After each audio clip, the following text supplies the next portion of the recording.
Well, ahoy there, cruisers. And welcome to this show, part 2 of whether or not so dramatic. Part 2 of whether or not we made a mistake going on the MSC Meraviglia. See that? I've got the Italian down now. You go back and watch that video and I could not pronounce Meraviglia for the life of me. So this show is about have we made a mistake. So let's start right at the top. What did you think about the ship? First impressions were it was stunning. It was absolutely gorgeous. This is possibly the most glamorous looking ship we've ever seen. Definitely, it was absolutely stunning. We were blown away when we got on board. We weren't expecting the level of glamour and detail everywhere. No. Because on some pictures, quite frankly, it looks a little bit tacky. Tacky, yeah. But in real life, seriously, it is the most beautiful ship. And I hope we captured that on our tour video, which you can take a look at now. So it's a full tour of the MSC Meraviglia. Do you know what it reminded me of? What? It reminded me of like a Las Vegas hotel, but a really like classy, exactly, like a really modern, glamorous really Las Vegas hotel. Swarovski crystals all up the staircases, mirror, glass everywhere. Yeah. Mirrors that caused problems. And yes, the amount of times that you came out of lift. Almost walked into like mirrors because they were so clean on board and pristine that they used to have big glass mirrored walls which looked like they were going further along. Yeah, the amount of times I came out the lift and was like, went left, you're like, oh, no, that's a mirror. Way. Go back there. There was actually nothing I could think of with this ship in terms of how it was designed. It was laid out really well. Yeah. There was no issues with lifts, nothing. I thought this was a perfectly designed ship. Exactly, yeah. There was no going down a deck, then to go back up a deck to get somewhere else. Everywhere was really accessible.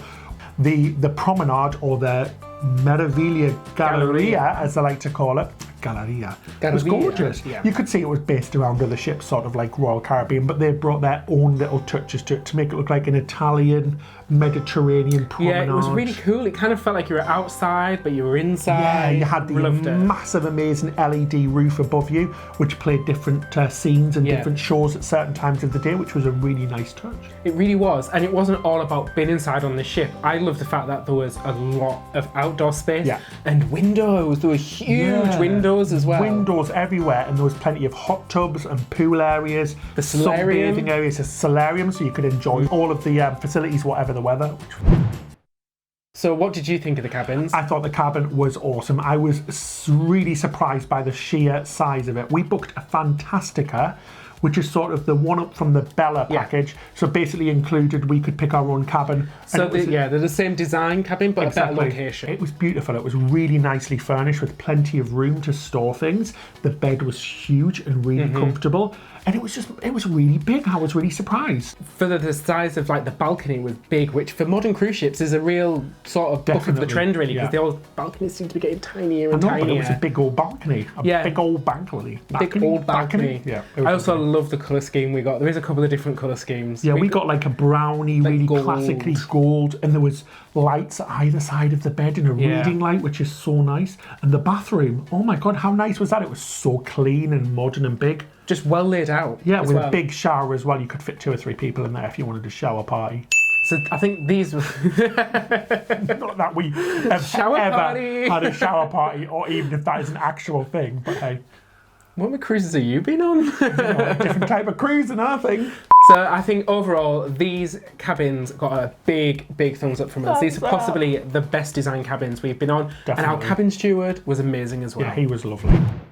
For us, food makes or breaks a cruise. We're not foodies, we just like food, don't we? We're not amazing cooks, so we don't want amazing food. We just want real nice, good tasting food, tasty, filling food. We're quite simple. We should say that we do like Mediterranean food. Yes. And if you like Mediterranean food like us, you will love the MSC buffet. If you don't like any Mediterranean food, so you're not into pasta, sort of like nice salads with olives and pizza and stuff like that. Yeah, cold cuts of cheeses. You're not really going to enjoy this, are you, really? We love all of that stuff, so it was delicious.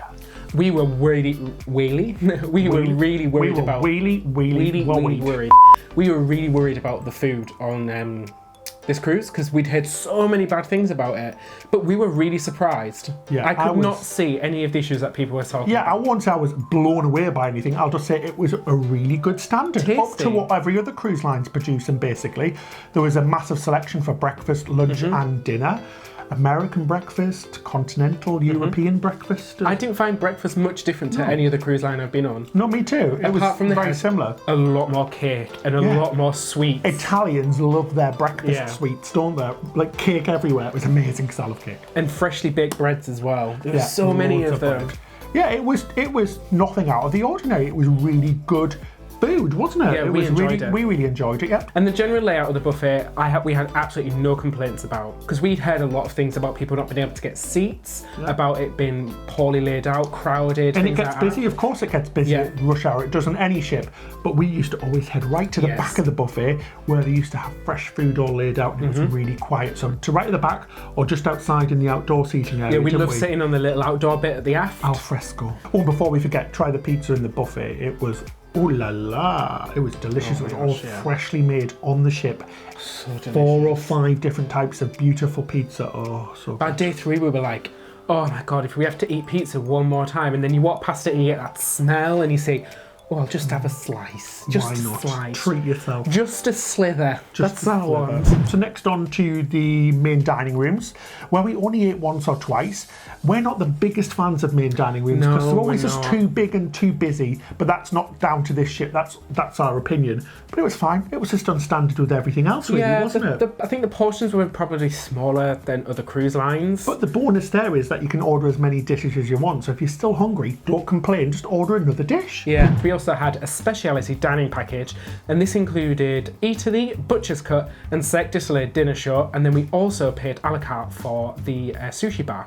Let's start with the sushi bar, because we paid for that separately. Yeah, so we paid for that separately. Yeah, it was good. It was really nice. We sat outside on the Galleria on the upper floor, so again it was like dining al fresco, and it just felt really cool, didn't it? Yeah, and the service was incredible. And the food was awesome. I think I had like a chicken teriyaki dish, some vegetable tempura.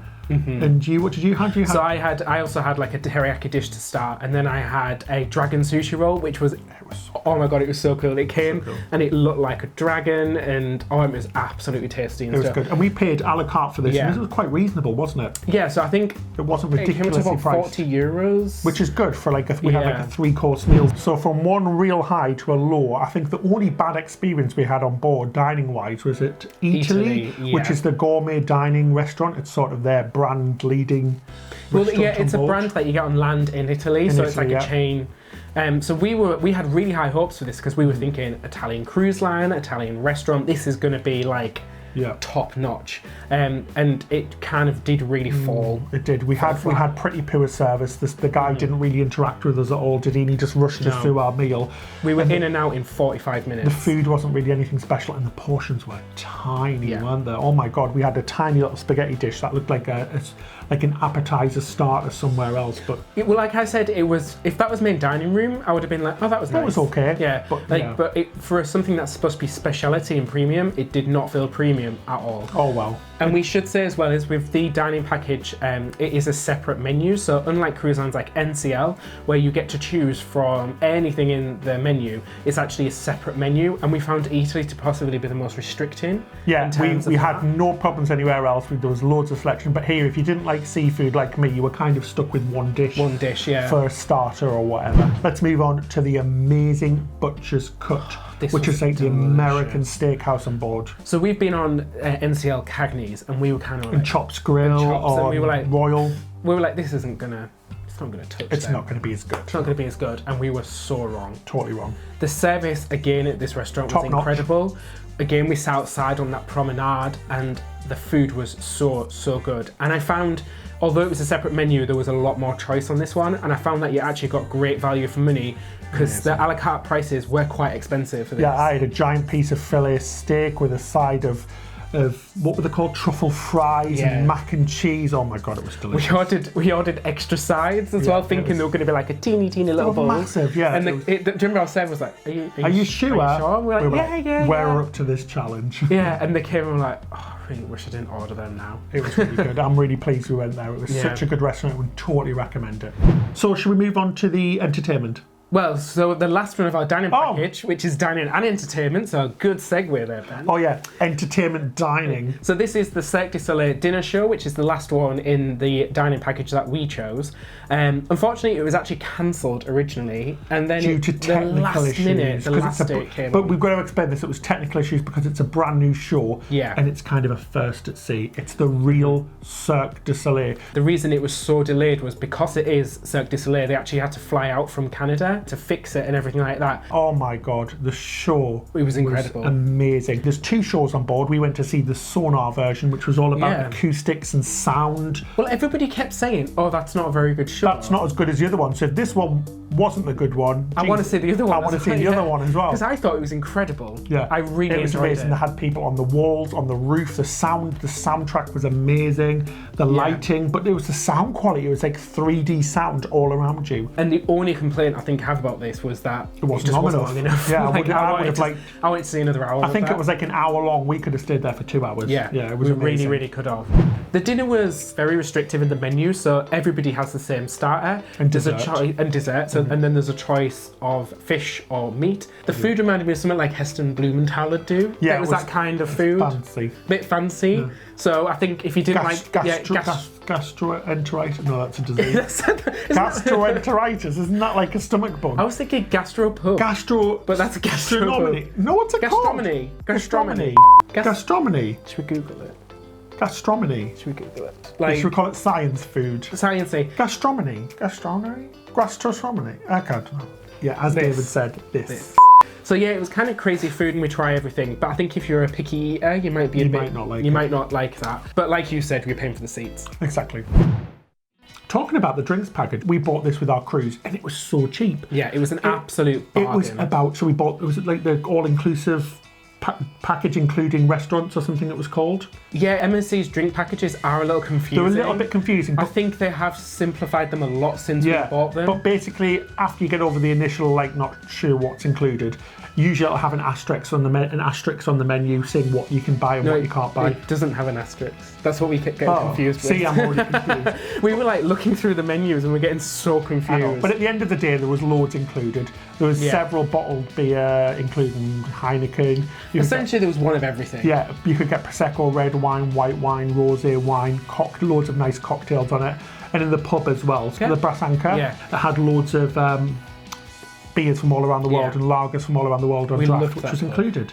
Not because we're British, because we like to like sit outside. And you sat on the Galleria and it had that beautiful like construction, so you overlooked the Galleria. Really nice. Just people watching and having a nice drink. And like you said, they did loads of draft beers, so you could try a couple of draft beers. So at the end of the day, we found the selection and the price was fantastic. And what's even better about this, soft drinks came in cans. Yeah. So you could keep them from wherever you wanted. And take them back to your room. Yeah, and bottled water was included. So we're not talking just about small bottled water. You could get litre bottles of water. Yeah, that was really good. Which we took off the ship with us during the day, which saved us an absolute fortune. This was such a good perk, because on some cruise liners you pay $100 for just a water package alone, don't you? Yeah, and most posh coffees are included in this as well. So things like your espressos, your lattes and your cappuccinos, they were all included in the drinks package as well, which was lovely. So we were drinking really nice Italian coffee the whole time. And I totally forgot as well is that soft serve ice cream was also included in the drinks package. Yeah, and we did use that a few times. Yeah, we did. That was a nice little perk, wasn't it? A nice little bonus.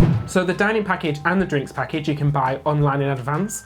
And if you buy in advance, you actually save 15% because you don't have to pay the onboard tax.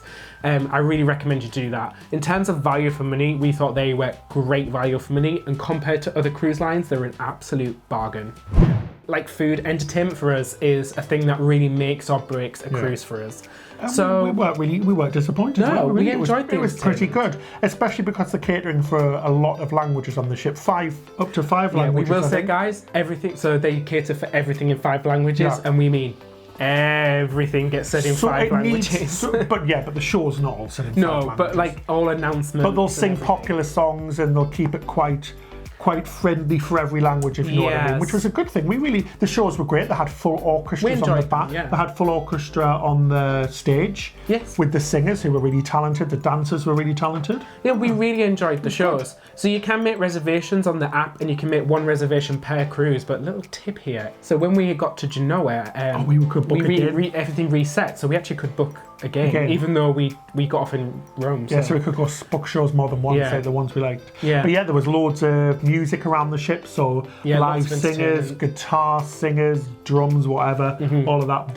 The only thing that is missing is comedians, but that is because you can't do comedy in 5 languages. It's just not possible. And the Italians love their nightlife, don't they? Oh my God, is that the smoke alarm? I think. Oh, bloody! I think our tea is burning. Oh my God, we're literally making a roast gammon downstairs, roast ham, and I think we're literally burning it because I can see smoke coming up and the smoke alarms are going off. So did you set fire to the house today? That was a bit dramatic. Sorry about that, guys. Running downstairs. It's a little bit smoky. It was just a little bit smoky. It is actually. Sorry if you can see this on camera. It's very smoky. Yeah, it was good. Yeah, we're seeing the Italians love to party. So the ship came alive at like 10 p.m. to like 3 a.m. in the morning. So the service on board is another thing that gets a lot of complaints online, and I really don't see how. We had great service. We had really good interaction with the bar and lounge crew, which the bar and lounges were great, and there was loads of crew there offering drinks and really good conversation. They remembered what you were drinking as well. We've heard of some complaints of really long lines at guest services as well, but we never... No, they seem to have I don't know if we were on a different cruise, but it seemed great. There was 5-minute queue max. I feel like they've really changed something with that because they had like separate lines for separate issues. Definitely, and it's a new ship, so it was probably just getting wore in a little bit, and the crew were getting used to how to do things, but they seem to have got it done now. Yeah, and I think the biggest problem with the guest services is because people get on the ship every single port. Do you know when you get on your cruise ship and the first night there's always that big long line and the last night there's always that big long line? And that was probably a little bit of a negative for us as well because it didn't feel like it had a start or an end. So this is quite new to MSC, and I think they might just only do this on the ship. On the Meraviglia, the ship. But basically, people got on at every port. So their first day was in Genoa, our first day was in Naples. You always felt like there was things going on, didn't you? But it didn't really impact our cruise at all, but...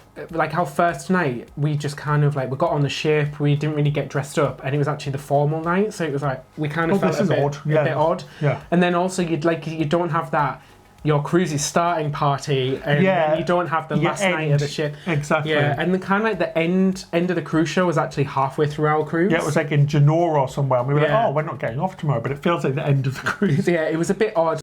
The other people on board the ship, all mainly Europeans, a lot of them Italian, and they have a very different ethos to us. They do like to be a little bit aggressive sometimes. I think this is where a lot of the complaints come in for the ship. I don't think it's down to the ship itself or the cruise line or the staff on board. It is the other passengers. It's a little bit of a shock to the system sometimes. They do like to push in, and so if you got beat them, join them. So we got a little bit rude, didn't we? We were like, what are you pushing in front of me? That rude. No, we weren't that rude. We just did the British thing.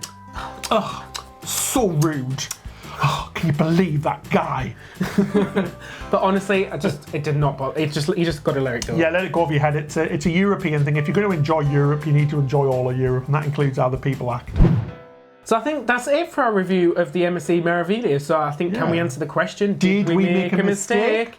No, we definitely didn't make a mistake, and we will definitely be cruising with MSC again. Thanks for watching our review.